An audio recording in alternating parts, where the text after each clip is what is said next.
And here we are in November. We are right here, the 7th. And this day right here is Thanksgiving. That gives us 2.5 weeks to get ready for this.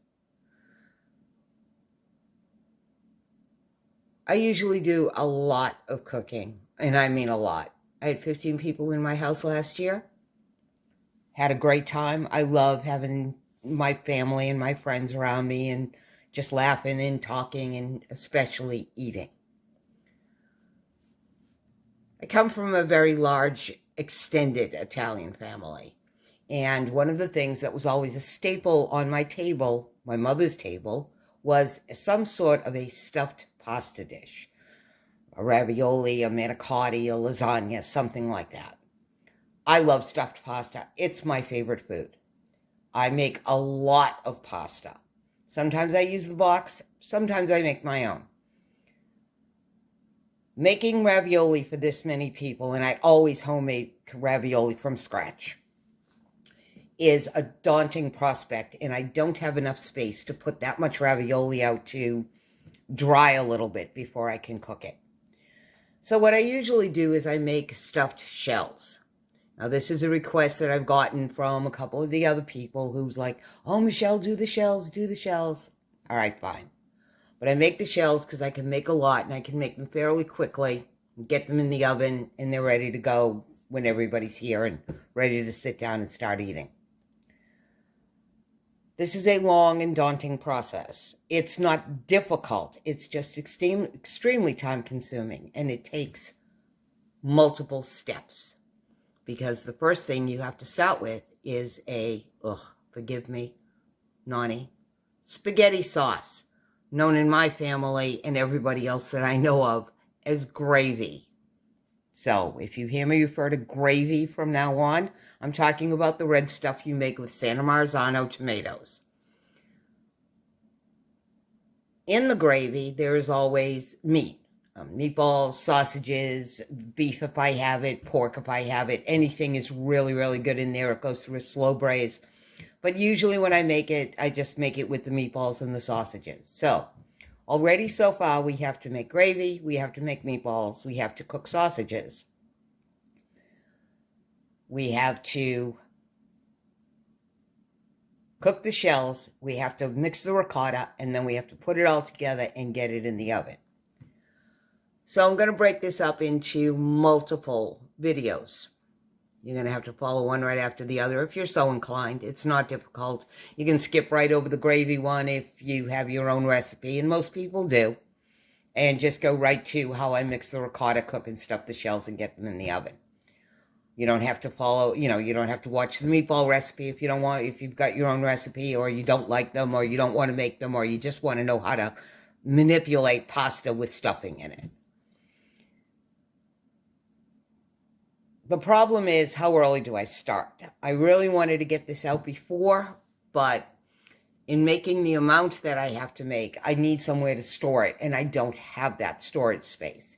It would be a matter of packaging everything into containers and putting them in the freezer, and then remembering to take them out to defrost in time for me to use them on Thanksgiving Day. I don't know if I'll get this done. I will certainly try. It's, like I say, it's not difficult, but it is extremely time-consuming. And you will use 100% of every available space you have in your kitchen. And at times, it even gets messy. But it is a lot of fun if you don't mind putting the time and effort into putting a really, really fabulous dish together. This is the one that I would do. Lasagna, it doesn't make enough. I don't have a big enough pan to make a big enough lasagna. Not that I could lift one if I made it big enough, but I do the shells. I can get a lot out of them. I make about 60 at a time. But because they're a precursor, and there's appetizers, there's a salad course, there's a pasta course. Yes, pasta is its own course. And then there's the main course. Now, I don't do turkey for Thanksgiving. Nobody really likes it, except for Tom. Tom loves turkey, but he deals because I do prime rib. So I found out that for 15 people, 60 shells was about it. Everybody had 3 or 4. I sent food home with people. It was great. So I'm going to get started on this. I use canned tomatoes. I do because I use San Marzano tomatoes. They only grow in one place in Italy. They're certified authentic San Marzano tomatoes. The problem with those is that they come peeled, but they're whole and they need to be smushed. You can use something called a China cap, which looks like a triangle-shaped, a cone-shaped colander with a pestle in it. You can use your blender, although that means you get what few seeds there are in there and everything else mixed into it. Or you can use a food mill. Now, I have a food mill, and that's what I'm going to use. You won't have to sit here and watch me grind my way through 6 cans of tomatoes, but I'll show you how it works, how to use this, how to pulp it out.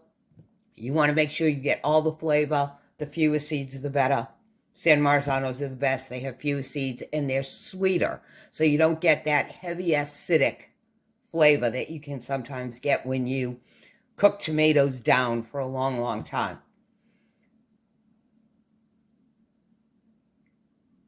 It's fun, and the house smells fantastic while I'm doing it. Does make a big mess. I am going to warn you, ahead of time that there's multiple pans, multiple bowls, multiple implements, things that you have to do. But in the end, when you see everybody put that fork in their mouth and their eyes close and it is so very worth every minute of effort you put into it. So we'll figure it out. I'll try to go through the steps in my head and try to figure out a plan so that we don't make this crazy. 2-hour videos are not easy to watch. And we'll be back.